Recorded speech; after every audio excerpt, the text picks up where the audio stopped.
दोस्तों, मैं दीपिका सिंह। आज हम अपनी टीजीटी आर्ट की क्लास 6 स्टार्ट करने जा रहे हैं। इससे पहले हमारी 5 क्लास हो चुकी है। आज हम 6 क्लास स्टार्ट करने से पहले मैं आप लोगों को बताना चाहती हूँ कि ये क्लास आप लोगों को ऑनलाइन मिलने वाली है, जिसके लिए आप लोगों को गूगल प्ले स्टोर से सीपी स्मार्ट क्लासेस के नाम से एक ऐप आप लोगों को डाउनलोड करना पड़ेगा, जिसमें आप लोगों को ये क्लास रेगुलर प्रोवाइड की जाएगी मेरे ही द्वारा। मैं ही आप लोगों को टीजीटी आर्ट की क्लास देने वाली हूँ। और अब हम स्टार्ट करते हैं अपनी टीजीटी आर्ट की क्लास 6। इससे पहले जो 5 क्लास थी उसमें मैंने आप लोगों को कला का बेसिक की डेफिनेशंस, वर्गीकरण, बाकी सब प्रकार करा दिए थे। और लास्ट जो क्लास थी उसमें मैंने चित्रकला के अंगों को स्टार्ट करा दिया था। इसमें चित्रकला के अंग रिपीट कर लेते हैं हम। 6 चित्रकला के अंग होते हैं। इसकी ये क्वेश्चन आता है कि चित्रकला के कितने अंग हैं, तो 6 अंग हैं। ये याद रखिएगा, नोट कर लीजिए।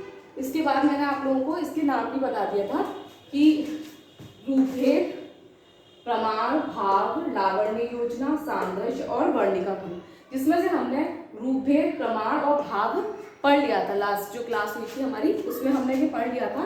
भाव में से मैं आप लोगों के जो बात कर रही थी वो हम रस के बारे में बात कर रहे थे कि रस चित्तसूत्र में 9 रस बताए गए हैं और मुख्य रूप से जो रसों की संख्या है वो 9 है। ये क्वेश्चन आता है एग्जाम में कि ये क्वेश्चन कि रस कितने होते हैं, रस कितने होते हैं, तो ये 9 रस हैं। ये इंपॉर्टेंट है, इसको आप नोट कर लीजिएगा। उसके बाद मैं आप लोगों को बताती हूँ कि वो 9 रस कौन कौन से होते हैं। तो सबसे पहला होता है श्रृंगार, श्रृंगार रस। दूसरा हास्य, तीसरा करुण, चौथा वीर, रौद्र, भयानक, वीभत्स्य, अद्भुत और शांत।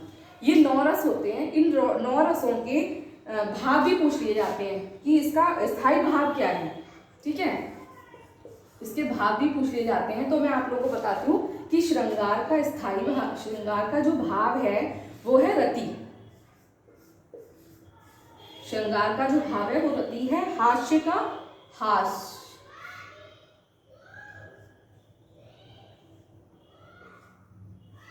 हास्य। करुण का जो स्थायी भाव है वो है शोक। वीर का है, वीर का स्थायी भाव है उत्साह, ये 4th नंबर का है। रौद्र का है क्रोध। ये क्वेश्चन आते हैं इसमें से। क्रोध, रौद्र का स्थायी भाव है क्रोध। रिपीट कर लेते हैं हम लोग एक बार। श्रृंगार का रति, हास्य का हास्य, करुण का शोक, वीर रस का उत्साह, रौद्र का क्रोध, भयानक का भय, भयानक का भय, विभत्स्य का होगा घृणा, ठीक है। अद्भुत का होगा आश्चर्य, आश्चर्य। और शांत का होगा निर्वेद, निर्वेद। ये है शांत रस। अगर आपसे ये क्वेश्चन भी आता है कि नवा रस कौन सा है, ये पूछ लेते हैं नवा रस, तो ये पता होना चाहिए नवा रस जो है वो शांत रस है। ये लाइन से हम लोगों को याद होना चाहिए।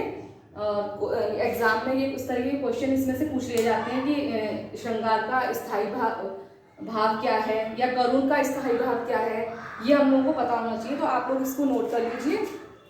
ये आपके हमारे 9 रस हो गए। इसके बाद हम स्टार्ट करेंगे अपना लावण्य योजना, जो हमारा 4th नंबर का जो रस, 4th नंबर का जो अंग है चित्रकला के 6 अंगों में जो 4th नंबर का है लावण्य योजना, इसके बारे में हम बात करेंगे। लावण्य योजना में होता है कि आकृति जो हमने चित्र बनाए हैं उसकी सुंदरता पे ध्यान दिया जाता है, उसकी बाहरी सौंदर्य पे ध्यान दिया जाता है कि अगर हमने कोई आकृति बनाई है वो देखने में कैसी है और किस तरह से हम उसकी सुंदरता बढ़ा सकते हैं। किस तरह से, जैसे हमने कोई आकृति बनाई है और उसकी कुरूपता को कम करने के लिए, जैसे हमने उसकी आइज बड़ी बना दी या हमने उसकी आइज बड़ी बना दी और उसको लंबा बना दिया, उसके हाथ पैरों को थोड़ा अच्छा सुडौल तरीके से बनाया, तो उसकी सुंदरता बढ़ जाएगी। इसी तरह से लावण्य, ये भी लावण्य योजना के अंतर्गत आता है। और जैसे हमने कोई आकृति बनाई है उसको हमने सुंदर वस्त्र पहनाए और उसको आभूषण पहनाए, सुंदर तरीके से उसको सजाया, तो वो उसकी भारी सौंदर्य बढ़ जाएगा। यह लावण्य योजना के अंतर्गत आता है।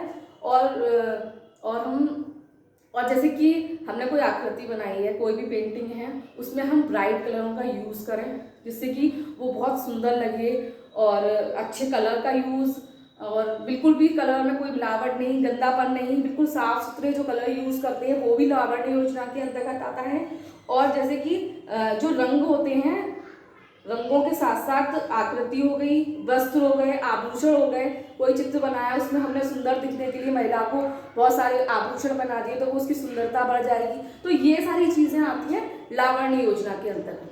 ठीक है, ये बहुत इंपॉर्टेंट है कि हम लोगों को ये पता होना चाहिए, क्योंकि चित्र बनाते समय जब हम प्रैक्टिकल करेंगे तब ये चीज़ों का बहुत ध्यान रखा जाता है। और हम ड्राइंग टीचर हैं तो हमें ये चीज़ें, इसकी बारीकी एक एक चीज़ पता होनी चाहिए। इसके आगे हम पढ़ेंगे। और जैसे अंग बनते हैं कोई भी, जैसे उसका मेकअप, आकृति में आपने उसके गालों पे, जब वो होठों पे उसमें थोड़ा रंग से रेड कलर करा, या उसके बालों में गजरा लगा दिया, अच्छे अच्छे सुंदर सुंदर आभूषण पहना दिए, वस्त्र पहना दिए, अच्छा ब्राइट कलर्स का यूज़ किया, तो ये सब चीज़ें लावण्य योजना के अंतर्गत आती हैं। इसके बाद हमारा जो 5th है वो है सादृश्य।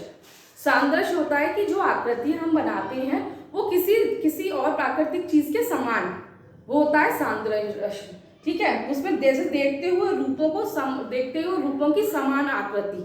ठीक है, और सादृश्य वास्तविक रूप से चित्रण का एक महत्वपूर्ण अंग है। सादृश्य जो होता है, जैसे हमने कोई चित्र बनाया तो वो जैसे कहते हैं इसके समान आइज, या ये इस तरीके से मिलाते हैं ना प्रकृति से, जैसे कि खंजन जैसे नेत्र, खंजन जो पक्षी होता है उसके जैसे नेत्र है ना, और बिंब फल जैसे होठ, जैसे किसी चित्र से हम उसका वो करते हैं तो सादृश्य यही इसके अंतर्गत, जैसे नीम की पत्तियों के समान उसकी आईब्रोज है ना, नीम की पत्तियों के समान वो हैं, और हाथों की उंगलियों के जो सैम होती है, सैम को कहते हैं कि हाथों की उंगलियां सैम के समान। तो ये सादृश्यता के अंतर्गत ही आते हैं कि किसी चीज़, जो चित्रों की तुलना होती है वो किसी प्राकृतिक चीज़ से उसको समानता को उसमें दिखाया जाता है। इसके बाद आगे हमारा जो 6 है वो है वर्णिका भंग। वर्णिका भंग के अंतर हमको ये पता, रंगों के बारे में मेन होता है कि किस चित्र में कौन सा रंग कहाँ पर आएगा, और किस रंग के साथ में, किस रंग के बगल में हमको कौन सा रंग यूज करना चाहिए जिससे कि वो चित्र बहुत सुंदर लगे, है ना। तो ये सारी चीजें वर्णिका भंग के अंतर्गत आती हैं। उसमें क्या होता है कि किस स्थान पर किस रंग का प्रयोग ये हमने कर लिया है। रंगों में भेदभाव से ही वस्तुओं की, मतलब रंग के अकॉर्डिंग ही तो हमें मालूम पड़ेगा कि ये वस्तु ये है, उसकी पहचान बनेगी रंग से ही। तो ये सब चीजें आ जाती हैं आपकी वर्णिका भंग के अंदर। ये आप लोगों के जो चित्रकला के अंग हैं वो क्लियर हो चुके हैं। 6 जो मैंने बताए थे आप लोगों को पहले भी मैं करा चुकी हूँ, और ये आज हम लोगों ने एंड कर दिया है।